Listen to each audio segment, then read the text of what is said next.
Aloha, mahalo for joining us. I'm Amy Bach. I'm one of the founders of United Policyholders.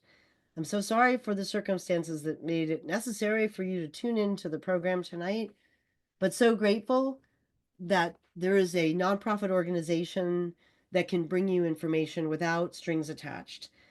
So tonight, along with a panel of experts who really know their stuff, we will be going through the mechanics of post-wildfire rebuilding on Maui, which is its own unique situation.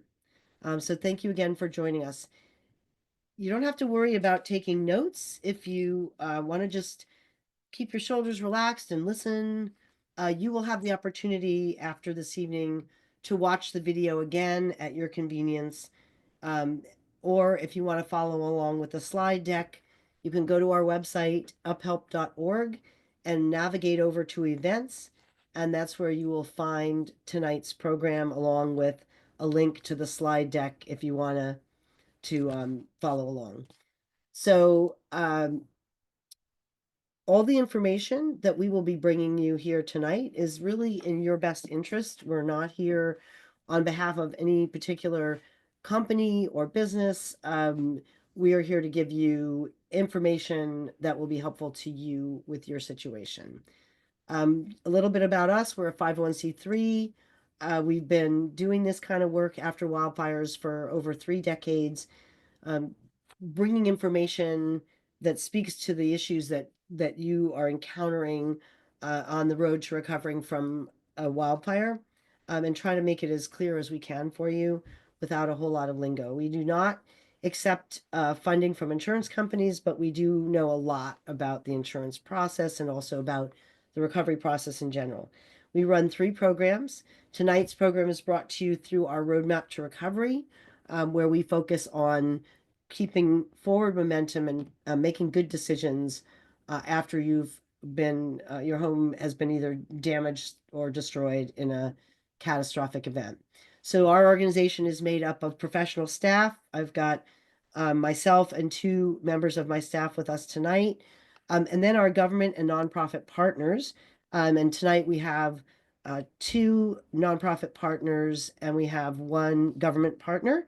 And then a lot of our information comes from volunteers, people who've been there, done that, went through a wildfire, rebuilt, went through a wildfire, bought a replacement home, people who are consumer-oriented professionals. So we curate the information that they share with us that we think is solid, and we bring it to you.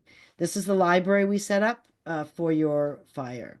And as you may know, United Policyholders, has been had a presence on the island since pretty much the week after the fires. Annie Barber, who you will be hearing from tonight, was over there meeting with people in the immediate aftermath.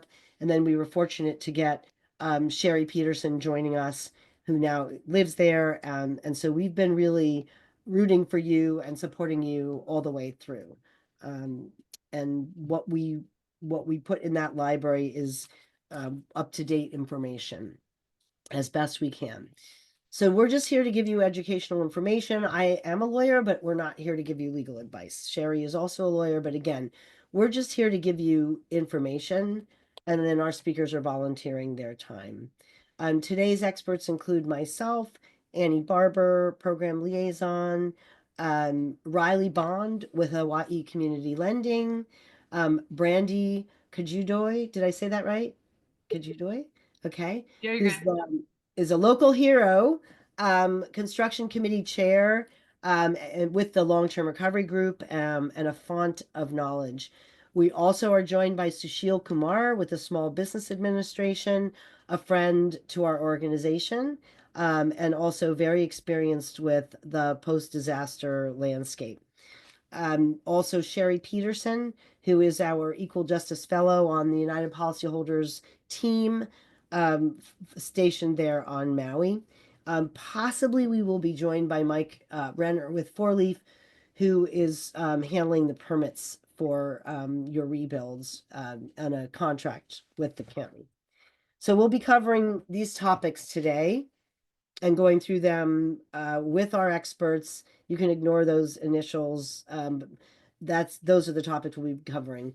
What help is available, approaching a rebuild, permitting, all those details, the keeping the project going, trying to avoid problems with your project, dealing with with mortgage company, dealing with your insurance company, how your rebuild should go, and then completing your project and getting a certificate of completion, which is obviously the goal of tonight. So the goal is really to give you that kind of primer on how to approach the rebuild process, understanding some of the unique challenges that we have over there.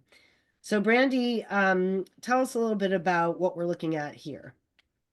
Okay, so this is on our Maui longtermrecovery.org site. And what I did in the very beginning was put together just kind of like A to Z checklist, this overwhelming of a rebuild. And Sorry. for me personally, as a contractor, people normally pre-fire would come to me and ask, they'd have funding, they know they have plans, they know exactly what they're doing. Obviously, and this was not the case. So this is where we all were kind of brainstorming, going, okay, what can we give them? And this is kind of where that came from. So there's a lot of different versions on here. We did a visual, we did a breakdown of A to Z, and it has a bunch of different resources within it. All the people here that are on tonight, their resources are in there, budgets are in there, how to find contractors, but this is where it came from and it's there for you.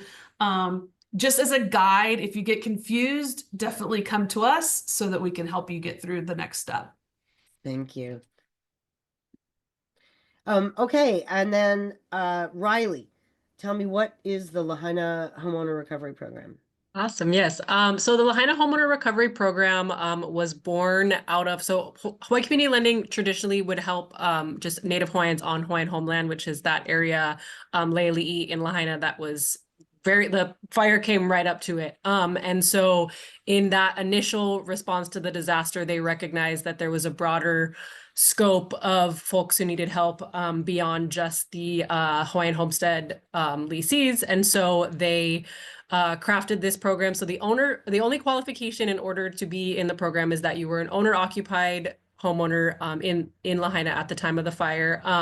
So our main goal is to make sure people have a solid grasp on their financials before they go into this rebuild process. So the main point we drive home is do not start building unless you know you have, sufficient funds to cover that rebuild, because it's really hard to secure a loan after the fact. Also just, yeah, with different things, insurance people, are not super, it's a traumatizing time, and we definitely try and bring an aspect of humility, humanity, and understand that our clients have gone through a lot of trauma. But we also want to, give those difficult conversations and reality checks in understanding that, it is a big financial commitment to go into this rebuild process. So we're doing no cost lot surveys right now so that folks can help ease a little bit of that financial burden and the pre-development costs, but then also, on a community-wide scale, having that data of the boundary lines and things like that. And we have an all Lahaina-based team. We also have our company that helps virtually through Oahu and Big Island, and they do home preservation. So if folks are at risk of foreclosure, definitely come see us and we can kind of help work with servicers.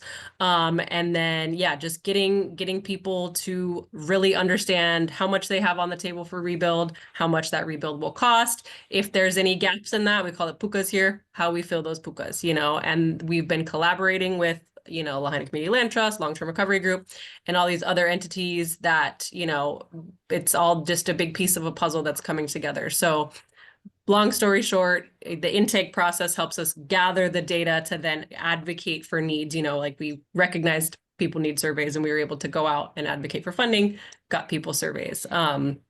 So yeah, long story short, the intake process is very valuable in just getting a comprehensive rebuild analysis, big picture on funding for completing that rebuild. Great. Excuse me. And this is just a reference for folks who We're wondering, how do you get in touch with the Department of Insurance? Are they still around? Yes, they are. And here is their information. Okay, your rebuild budget and goals. So, United Policyholders, Insurance, Consumer Education, and Advocacy, our earlier programs that we did earlier in the in after this disaster did talk to you about how you figure out how much money is available to you in your property in your home insurance policy.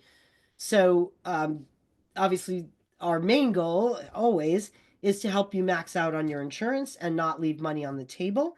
That's one of the things that Sherry does when she has office hours on the island, is to help you look at your policy and make sure that there's not money that you still have available to you.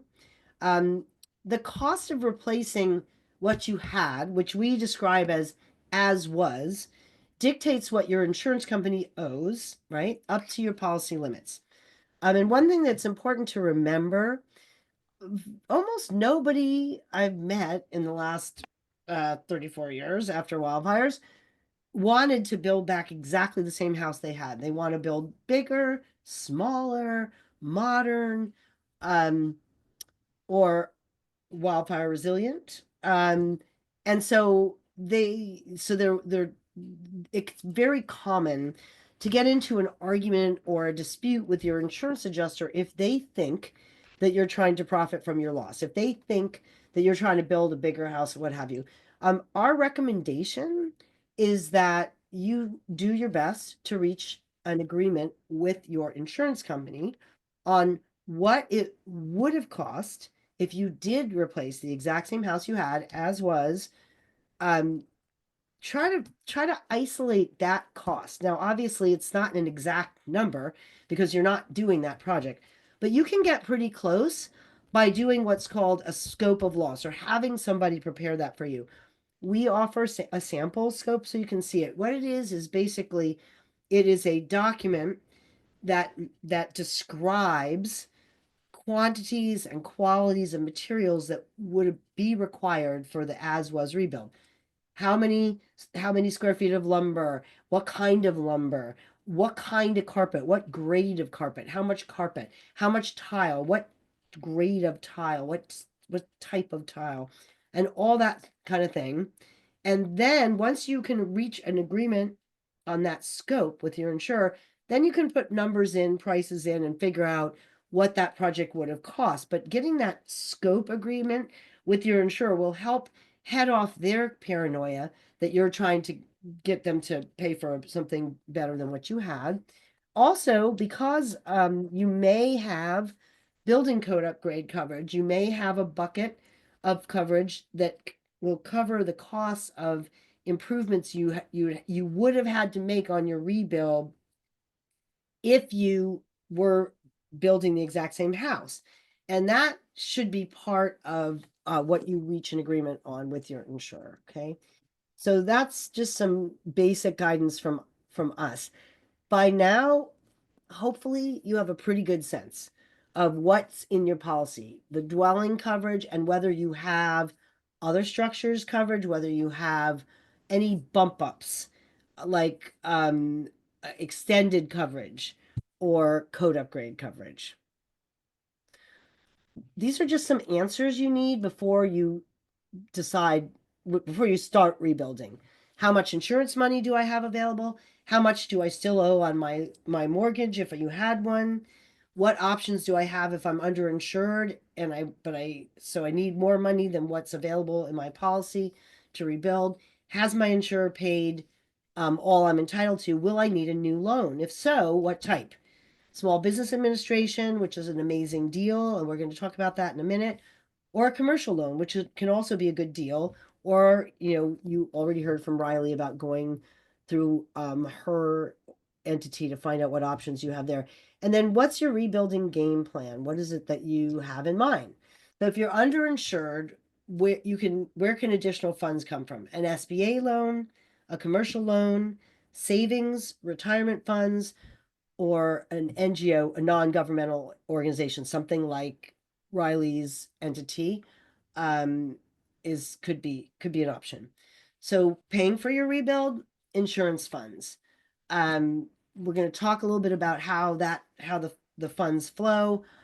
Generally, if you can, it's good to settle out with your insurer, reach a cash out, go your separate ways, settlement, and then you hire a builder and you use your insurance proceeds. But for most people, their insurer is going to dole that money out in usually in thirds. And so you do have to stay married to them during the rebuild process. And there's lots of resources to help you figure out the math here. So this comes from Brandy's research, and it's a really, or resources, but it's something that we just really want to remind you. And we know, obviously, has not been easy to navigate after the fires. And while the good news that we heard last week is that 400 building permits have been issued, we know for a lot of people it feels still very challenging. But the thing that we really want to remind you is if you can build a home that will be insurable in the future, that's a great investment, even if you need to get some financing to do that, because just the insurance markets all over the United States are stressing because of climate change and inflation, and it's become more expensive and a little harder to get home insurance in a lot of places. And we're hearing some rumblings that that's happening on Maui, but regardless, building a home that will be insurable in the future is not just that you want to build a home that's going to be wildfire resistant, that incorporates um, wildfire prepared home concepts. It's not just that you wouldn't do it just so you can get insurance. You would do it so your home wouldn't burn, right? That's the main thing. Okay, so Riley talked a little bit about this program, Community Lending's recovery program. Riley, walk us through some of Yeah. the your talking points here. Absolutely. Yes. So like I said, make sure, don't, even a drop of foundation being poured can, hinder your likelihood of getting a construction loan after the fact. So us at Hawaii Community Lending, we don't have direct gap funding sources, but what we do is we gather all your documents. So that's a really important step, especially for homeowners and survivors, is to have your documents readily available to send in so that we can have the most accurate information when we're creating these rebuild analysis. So making sure, folks are looking up licensed contractors, keeping track of accurate estimates if those are fluctuating. This first point under financial planning, just because you're approved for it doesn't mean you can afford it. So a lot of what we do is making sure that our clients, even with SBA and with construction loans, are paying 33% of their income towards those housing costs, so we're not rebuilding a house that then is going to, bankrupt them in the long run. Planning for future changes and just kind of making sure a lot of donor dollar programs that would fill these gaps in funds are not going to fund building your dream house or building beyond what is essential for you and your family, or basically building beyond what you had before. So that's something to keep in mind, for our clients, and just having someone to walk through the process with, is a benefit during this, these crazy times. Yeah. And then, cost saving, this gap funding only covers what you had pre-disaster, not upgrades. And that's, within, like, if, it was single wall before and now it needs to be double wall, obviously there could be some slight lenience in that as far as like building codes. But also, again, there donor dollars and gap funding programs are not gonna, pay for these big upgrades. And some folks want to do ohanas, to do, have their main structure and have a ohana on the back, whether it's for family, whether it's for rental income. So some cost saving advice might be build that ohana first. And also, we definitely encourage clients to, keep their head focus, one step at a time forward and not feel rushed by, progress in other areas of the rebuild by people with, the means and, some of which have half-built houses and still need to come back. Yeah, so just making sure we're taking our time, we're having accurate information to provide to us as navigation specialists to then go and advocate for these different gap funding programs. And sometimes sometimes they end up they have enough for appliances after, but it's just making sure that we're secure in the finances before, signing contracts and pouring concrete and things like that. Yeah. So very, very important to have a plan, which, before you jump and have it be really thoughtful. So Sheil, thank you so much for joining us from wherever you are. Um, if you're with us, can you tell us just about the resources? What can people still get an SBA loan on Maui? With a very nice introduction, Madam. I am in your city, the city of Angels, helping out with the Los Angeles fires. Hello, ladies. Hello, Sherry. Hello, Brandy. Amy. Riley, I don't think I've had the pleasure of meeting you, but it's fun to be back with the band. Sounds like the band has been put back together. Yes, we did. We did bring the band back together briefly here. From the Blues Brothers. So, without any hesitation, unequivocally, we are the second largest source of funds for property damaged properties post disaster. The largest source of funds is from your insurance company. So if I were to draw up an unmet needs mathematical formula, it really would be, what did you get from your insurance company and what is left to rebuild? The largest gap would be then filled by the SBA for $500,000. Whatever is left after that, you would need to put together. Our monies are meant to build like for like. So if Amy decides she wants to build a 4,000 square foot home when she was on 3,000 before, my dollars would only cover 3,000. And after that, her choice to add another $1,000 is really her choice and her preference, and those $3 can't be used for that. It's like dollars for like dollars. Right? Okay. And so Sushil, is it a fixed interest rate? Does your interest rate change? Not at all. So is your interest rate, was it set by Congress? What is your interest rate currently? The interest rate is fixed by our treasury operation, and it's fixed. Let me look it up real quick. I don't want to quote you. It's from Los Angeles. Let me just get you my rate briefly. Ask me another question while I look that up real quick. I will. I hate to ask you this question, but I feel like I have to. I know people are worrying. Should people be worrying about there not being enough funds to meet all the loan requests coming out of both for Maui and for from Los Angeles? Is there going to be enough money in the SBA's coffers? Yes, ma'am. We borrow our monies from treasury operations of the U.S. Treasury. So it comes literally from the U.S. Treasury. There is not a pot of money that, is a finite amount that just gets exhausted. Okay. And so the money is not an issue. Okay. Well, that's good. That's good. All right.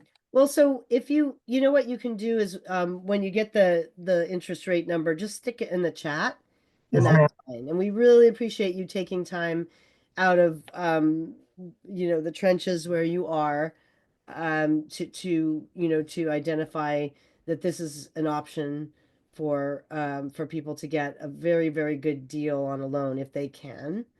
And if there's anything else that you want to add, now's the time. Otherwise, thank you, Sushil. I am more than glad to add, but for the sake of being brief and to the point, I'll cede my time back to you. Okay. I believe I'm of the utmost unequivocally opinion that there has been, when we started talking in the month of August, a lot of folks still didn't know the key steps to take. In other words, I've been approved. What is my next step? I've been declined. What do? I've been withdrawn. What do I do? Oh, can I use the money that I've been approved for permits, mitigation, and various other sources? All of those questions are yet to be answered. So at the right place at the right time, I am more than glad to answer those questions.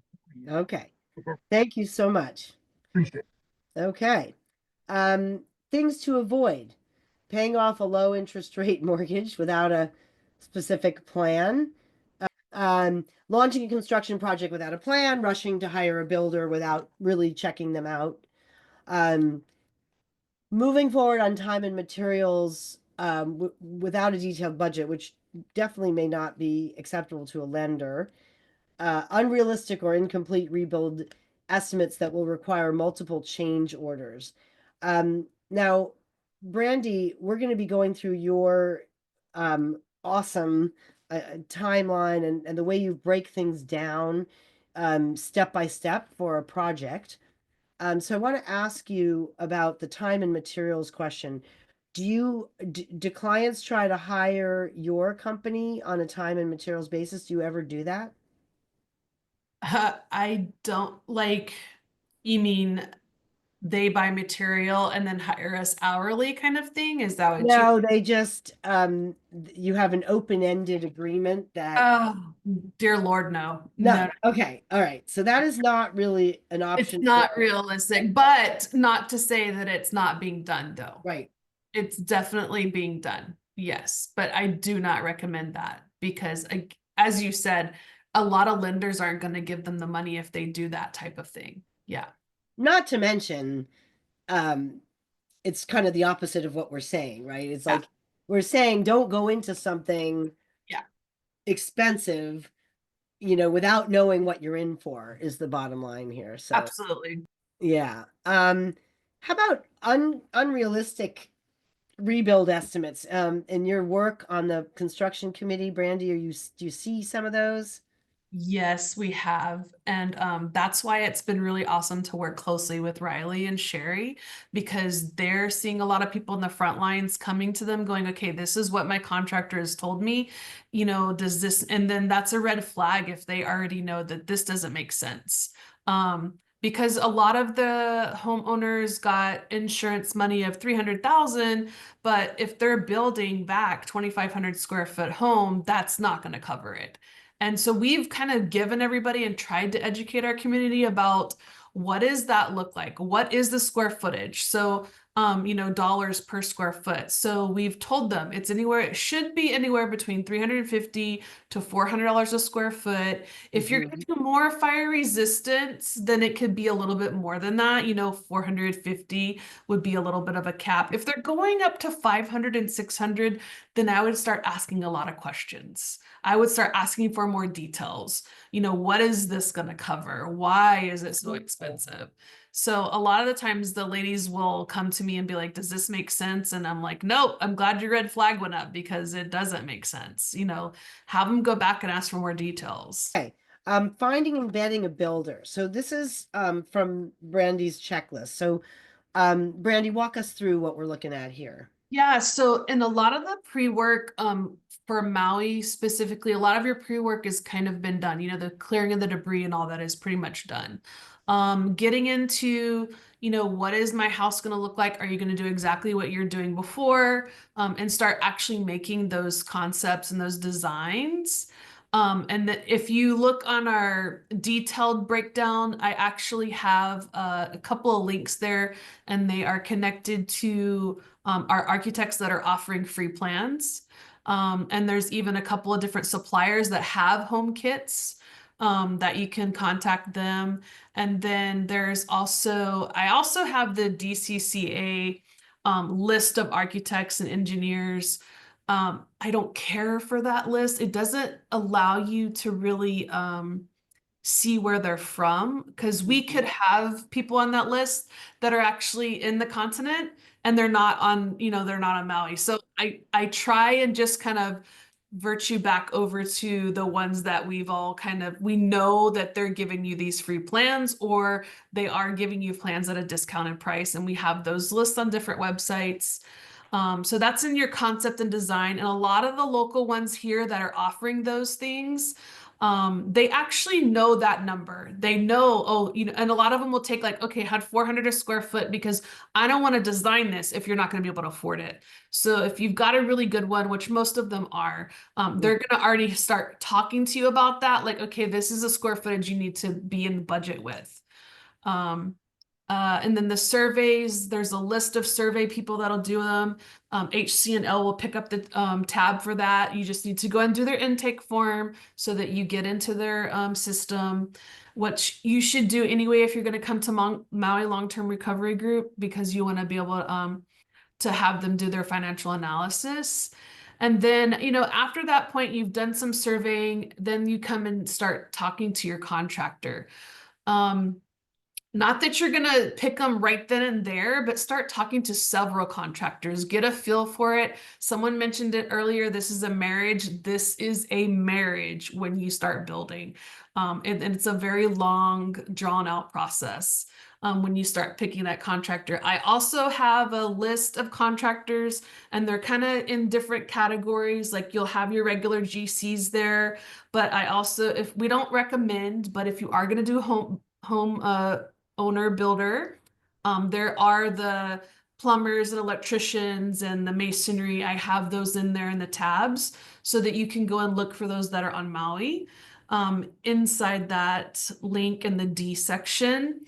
And then and when you're talking to your contractor, you want to start talking to them about what is the materials. Am I going to do the hardy plank, siding because it's a little more fire resistant, or do I want to like do blocks? Like, do I want to have cement walls kind of? So that's where you're going to have those conversations with them so that it comes down to the pricing on that too. And then start getting your estimates, at least 3 or 4 different people, so that you can have an idea of what it's going to be. And then at that point is where you can start, your architect should be kind of have an idea of being done, and then they can start submitting that to the building permit office, which is a lot of paperwork too. Yeah. So, so Brandy, in terms of like rebuilding resilient or trying to have your design be one that would be less likely to burn. You mentioned hardy board. Would you say is there like a very clear set of standards that let's say an architect can look at and go, okay, these are the standards I better make sure that this design meets in order to qualify to be a good attractive to an insurance company and less likely to burn? So this is our big question that I think a lot of our EDs have all been talking about intensely about. So is it in writing everywhere? Yes and no. There are a couple of different things out there. I know that our county has started making they're pushing a couple of different bills so that like one of them is you can't have any trees 5 feet from your house. Right. We've never had that before. Okay. So that's coming into play. Even the actual sightings and stuff like that, nothing has been set in stone in our county codes anyway, if Okay. we're looking at it that way. But county code wise, I mean, they're not like, you don't have to have the sprinklers. I believe in California, you got to have the sprinklers. We haven't gone that far yet. Yeah. So our codes go up to about 2021, whereas I think California codes, you guys are already at 2024 or something, and it has those in there. But no, code wise, we're not Not really. all the Like way there. no requirement to put in dual pane windows. We do have double pane windows. Okay. One of the other things, and it's not really fire resistant, but another code that would help the insurance, because you want to get as much as you can, is the solar water heaters. That's kind of a different code that a lot of them didn't have before. We had mentioned earlier, a lot of the homes have single wall before, whereas now the code is a double wall. Double But wall. again, not really fire resistant kind of things. One of the new ones the code that just came out literally like in June before the fire was in the ceiling, you have to have like an R30 for insulation. We didn't have that before. Okay. Again, not necessarily like a fire code one, but it's more of an insulation but yeah, Code-wise, Okay. it hasn't really changed for fire specifically. I think we're getting there in all of our different plans, but it's nothing like right now at the moment. Gotcha. Gotcha. So, okay. It's Um, definitely a choice of the owner for sure. yeah. How can the long-term recovery group help you find a builder? So Or what we've been vet a build, find and vet. Yeah. So what we've done a couple of different things working with I also kind of wear another hat, and I work closely with a Maui contractor industry coalition, which is kind of run by the Palakikos here in Lahaina side.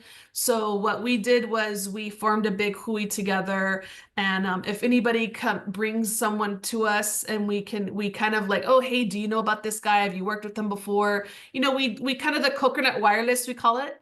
Yeah. So we have done that, and it's definitely something that's worked. If we don't know them, then you know we're honest, like we've never worked with them. I don't know about them. You know, Yeah. so it's definitely, you know, you just ask more questions.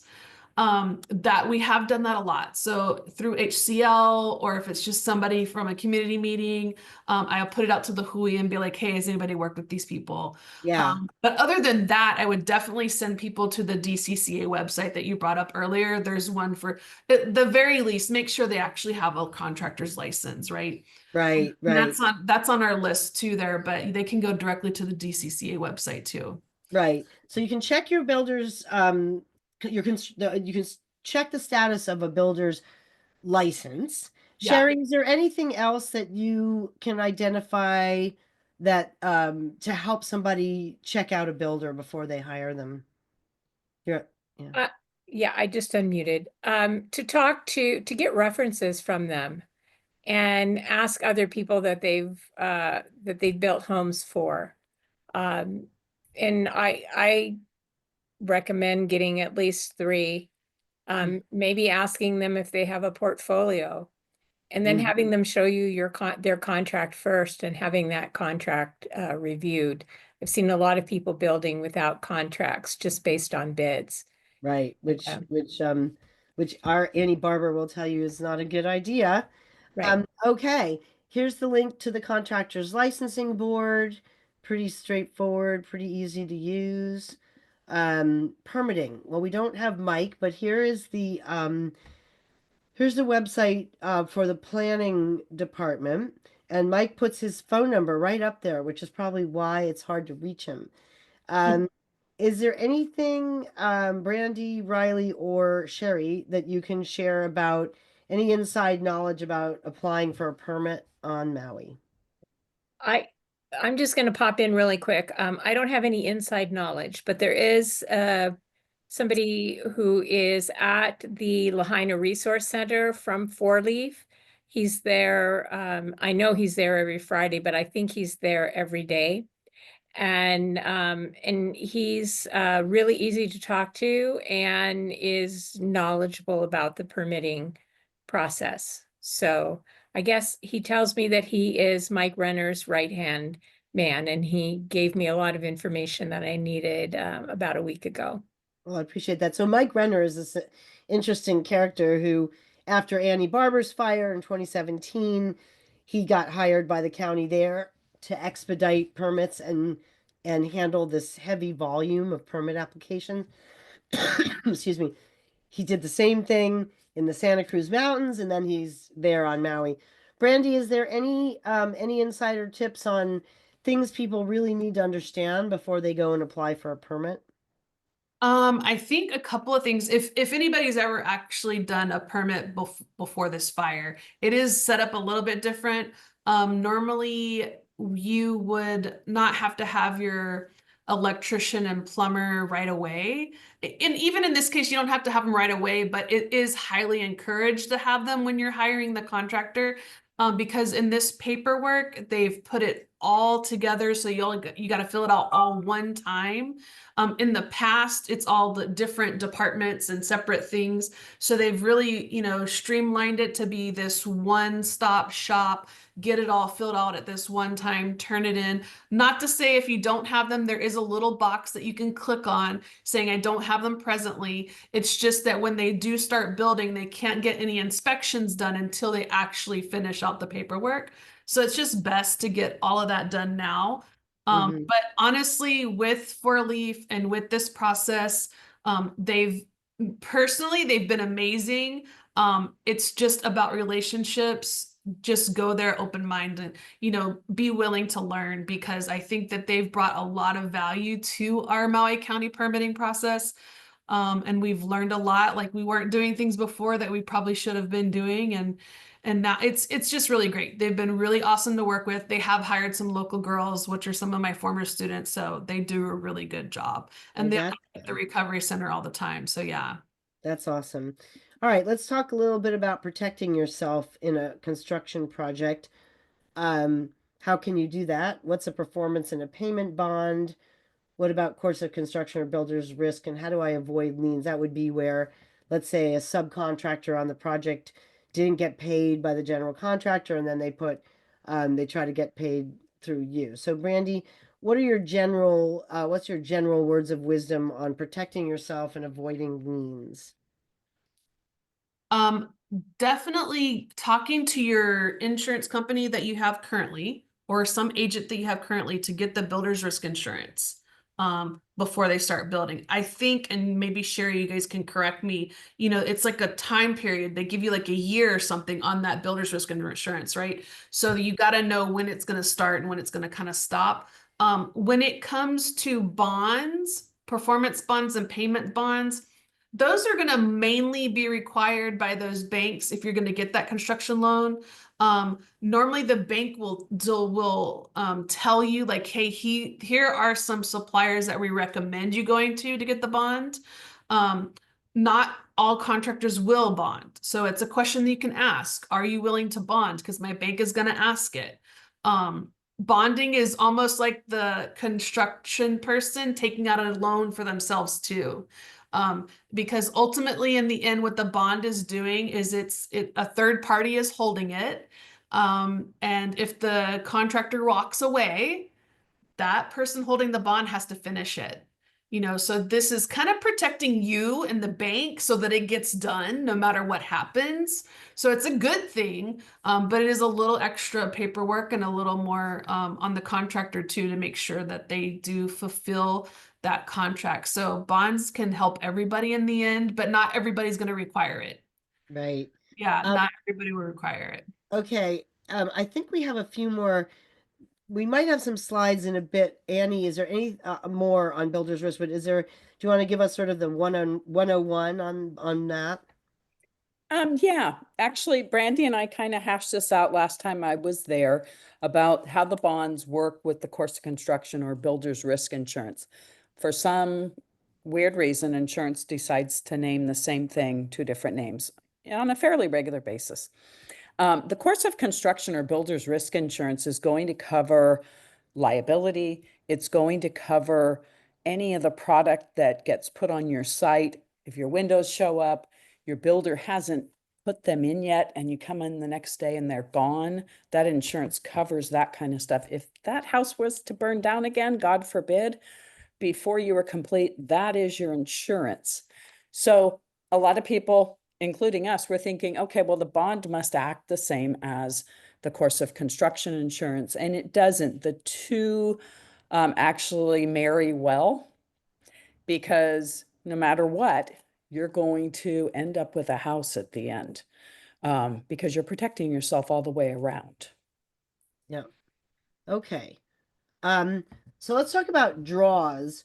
I mentioned earlier that insurers often will dole out the payments. Like, they'll pay you the actual cash value that you've agreed on with them.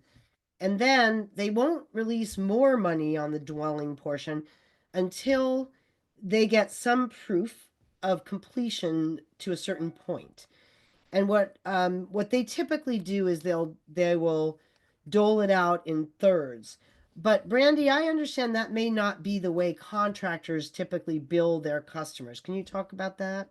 Yes. So normally, we will do it in like quarters, sometimes a little less than a quarter. It's like 20, I normally do them 22.5% is the first initial payment. And Mhm. then the next one I'll do 22.5% and I'll collect that after the foundation is done. And normally a lot of us will line them up. And I know this because in bonding, they'll want to do this because they'll line them up with the inspections that are going to happen with the county. So the first inspection will come through as the foundation. After that's been passed, then we can go ask for another payment. You know, insurance companies may come out, mortgage companies may come out and inspect their own, but not all of them will do it at that particular time. So a lot of times I want the client to sit down and really think about when it comes to that second and third payment, if an insurance company is giving it out in thirds, you may be short on that next payment. So a lot of people, if they've had access to their money and they've been able to put it into a CD to make a little money, you know, just trying to figure out what's that going to look like?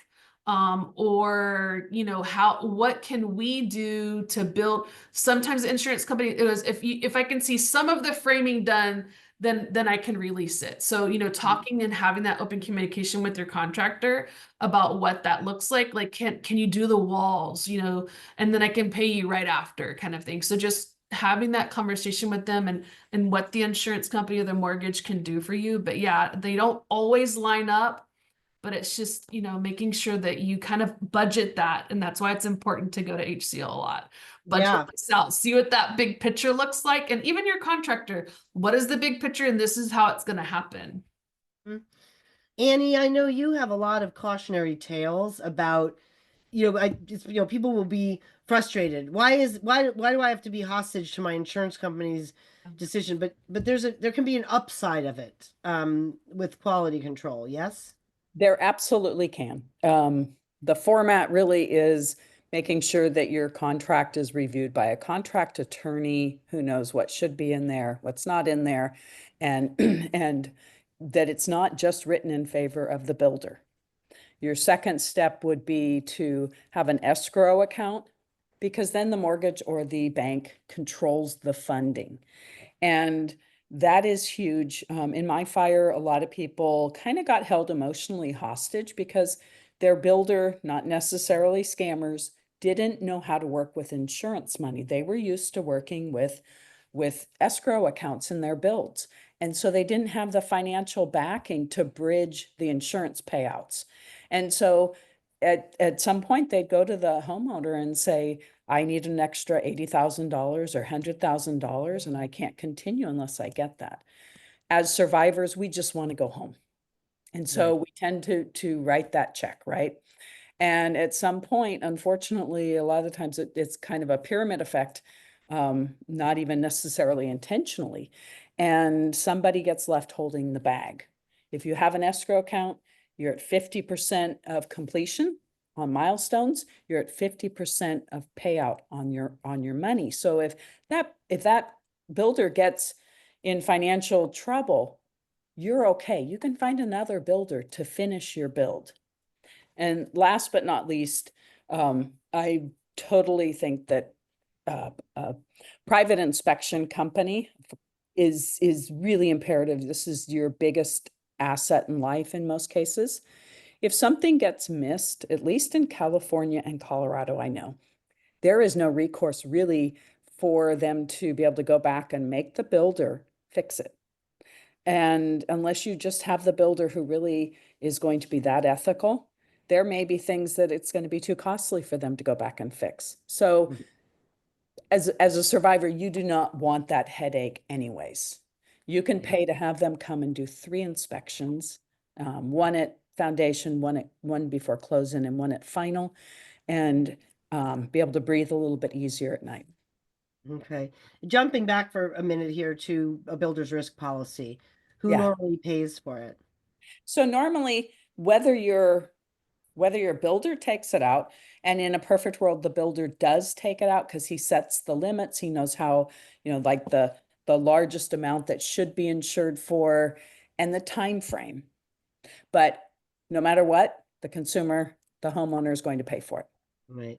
Brandy, is that your experience that normally that the contractor will take out the builder's risk policy and charge it to the client? I haven't done it before. because we normally put it in our contract that the owner needs to get it. And that's only because they can work directly with their agent to get that done. That's just been my experience. And in this fire specifically, I did have a job in Lahaina and I made them get builder's risk insurance and they got all their money back to rebuild. So it works. I know it works. Mm-hmm, Yeah. Okay.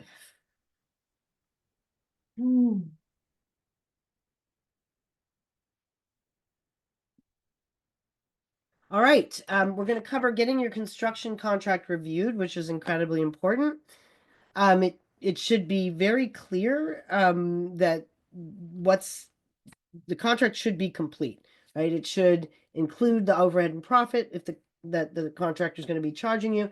It should have a schedule for the project and a payment schedule.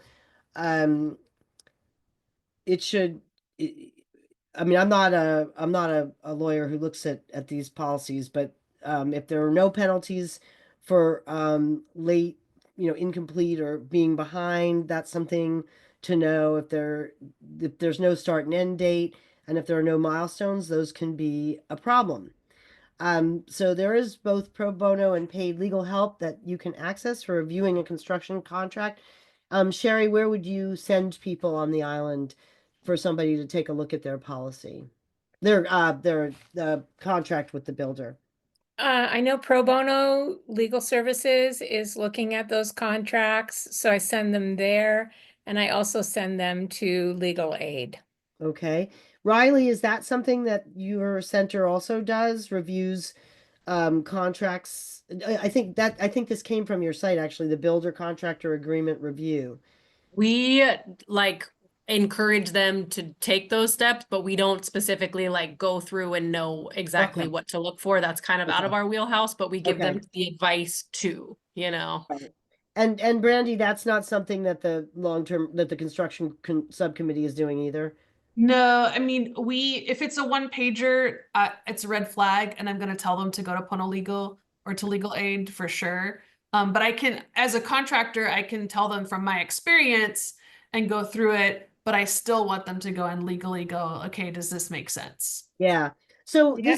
these Can I just ask Brandy a question yeah, here sure, really please, quickly? yes. Mm-hmm. Randy, does Danny Palakiko and the Maui Builders Coalition still have information on what should be in a construction contract? Yes, online in their Facebook page. I think it's Danny Palakiko and Jamie Palakiko on there. And I think I have it linked here. If not, I'll get it linked into our site too. But we did an education one night and gave some examples and went through like, this is what a contract should look like. This is what it should have in there. Just the ones where it has a start date and the milestones and the penalties and like that could be a few pages. But then there's like another one where it gives you the specifics, like, hey, I want this kind of cabinet. I want you should have that too, along with just the money part of it. So yeah. Okay. Okay.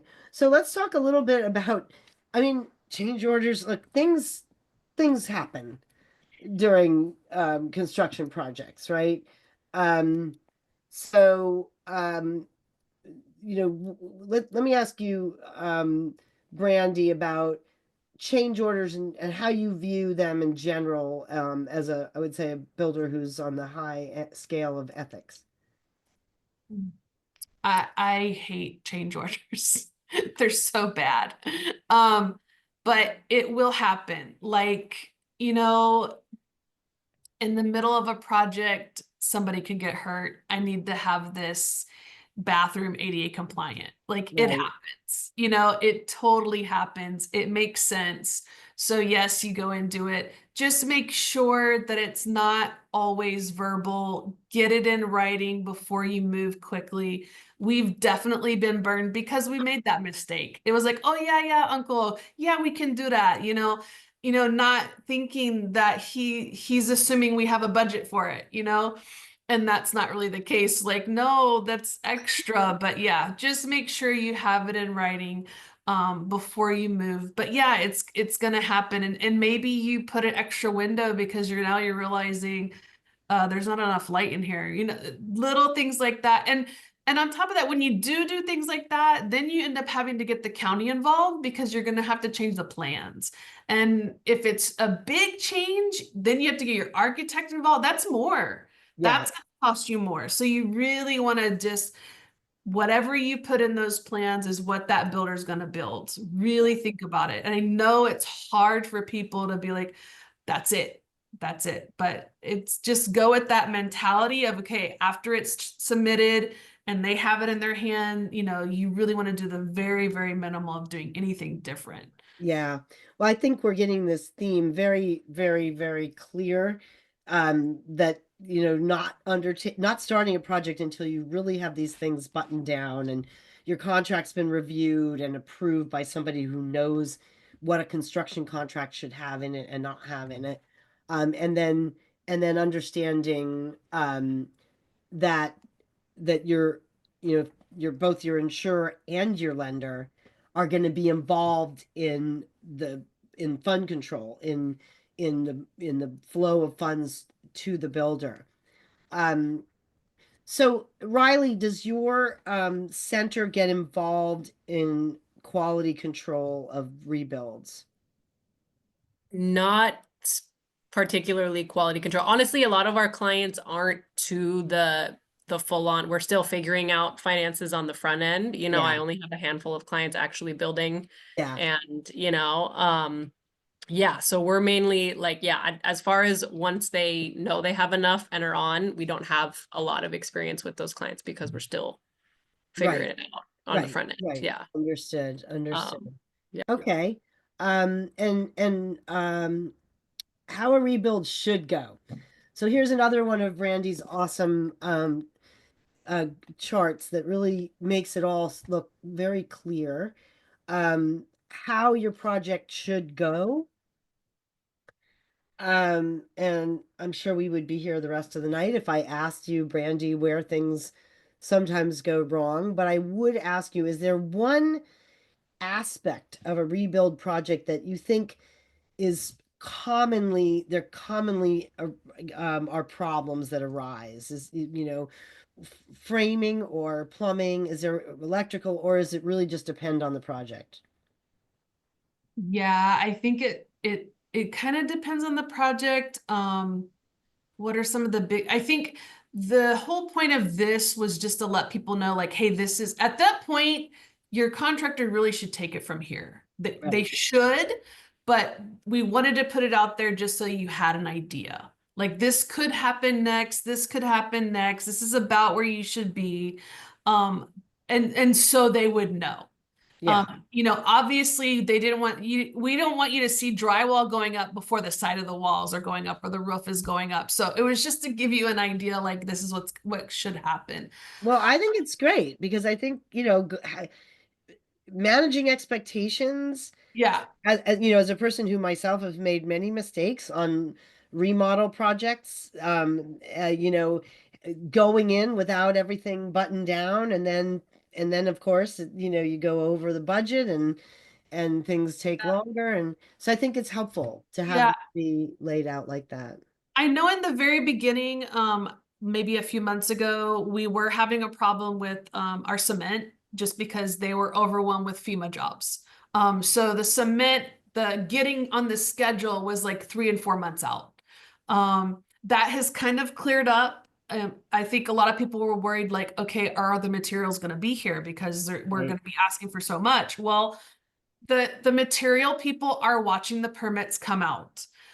They understand, they realize, even though we do have 400 permits out, that doesn't mean there's 400 homes being built right now. Understood. Yeah, so, but again, the suppliers are watching and they're watching the contracts. They're listening to the contractors like, hey, I have 2 more projects coming up, you know, so I don't think we're going to be short on those materials. I think the big question right now for everyone is tariffs going to affect us. Right.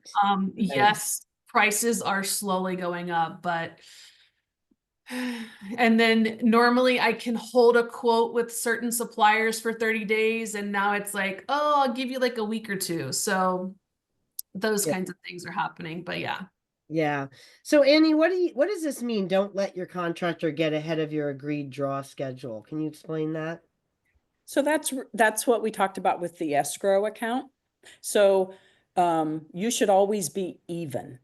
You don't want to be giving them money before they've had completion on milestones. So you're always even with them, 50-50, 60-40. Okay. All right. And then completing your project. So Annie, just walk us through what we're looking at here. Yeah, this is simply obviously way after debris removal and grading, and they're getting ready. They're prepping for the foundation, for a slab foundation. This is what Tom and I went for a bike ride one day, went over to the house, and they were pouring the foundation. This was the true moment of complete anxiety and joy in my neighborhood, because mine was the first foundation poured, which gave them joy, and then anxiety that they did not have a foundation. And that Right. is normal. Right. Right. Um, That's why you got to keep your eyes on your own paper as best you can and know that each person recovers at their own pace. Absolutely. And this is what they call sticks in the ground framing, and it's looking like a house. This is where they're working on the inside. They've got it all pretty much buttoned up on the outside, so it's weatherproof, and we're getting closer and closer. And voila, that's the finished product. Sweet home. So here's another resource just to, again, this is for if you're still not sure that your insurer has paid, you can start here, but really that's why Sherry is there on the island as a resource, as well as the Brandy, the long-term recovery group, and then some of the participating legal aid and offices, Pono Legal and Legal Aid, are also resources, as well as private attorneys, and there's lots of them that are still out there wanting to be wanting to use their powers for good and help people in the recovery process. So I don't think getting somebody to review a construction contract should be too hard or costly. This is just to remind you to how to stay in touch with us. Survivor Annie, are we getting some Maui folks coming to Survivor? We have a few. Our little friend Thomas, who's on this call, he has dropped off lately, which I kind of miss him. But it's a great place where you can come and you can share what you're going through, whether it's emotional, it's dealing with your insurance, your rebuild, your lack of a rebuild, whatever that looks like. And there's a lot of people on this site that on the webinar that are from Colorado, and they are great at sharing what worked for them. So, you both have State Farm, and that someone's saying, I'm having this issue, we can just shuffle them off into a breakout room, and that person can walk them through how they dealt with it. And we all recognize that Maui is Maui and Hawaii is Hawaii, and it's its own place, which is why the Riley's, the Hawaii Community Lending Center, and Brandy's the construction committee and the long-term recovery group is so valuable and so such a blessing for the community, because we know there's a lot of unique issues on the island that have made the rebuild process unique to what it is. It just is what it is. These are some of the upcoming events that we have. We're going to do a few more drop-in personal property inventory workshops to help you with, excuse me, with your, I don't know why we have like, there's a lot. Wait, okay. Right.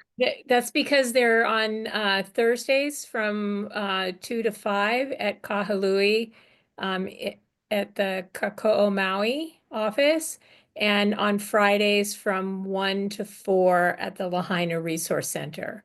So So Sherry, people can drop in and work on their inventory and you will help them. Yes, I may have other clients, but I'm hoping this is a community thing where people come in with their inventories and can kind of work together, and I can be there to provide resources from United policyholders to help them get through that process. That's wonderful. Thank you. And if we were not able to open the Q&A today, but if you still have questions after tonight, you are welcome to put them on the Ask an Expert forum. And it's free. You get to it from our website. You can see on the at the upper right there of the screen where it's this would be like a screenshot, and the far right where it has that light yellow Ask an Expert, that's where you can go and post your question. I want to thank our funder, the Hawaii Community Foundation, and the Maui Strong Fund for making it possible for us to bring you the program tonight. I want to thank Amy Ludwig, who you can't see, but she got everybody signed up and has we'll got the slide deck up for you in advance, and we'll get the recording up for you within a day or so. Riley, Sherry, Brandy, Annie, thank you so much for sharing your expertise. We hope tonight's program has been helpful to the people who joined us tonight, and we are rooting for you. And mahalo for your attention, and we wish you strength. Have a pleasant rest of your evening. And Amy, mahalo for having this webinar. Yes, thank you so much.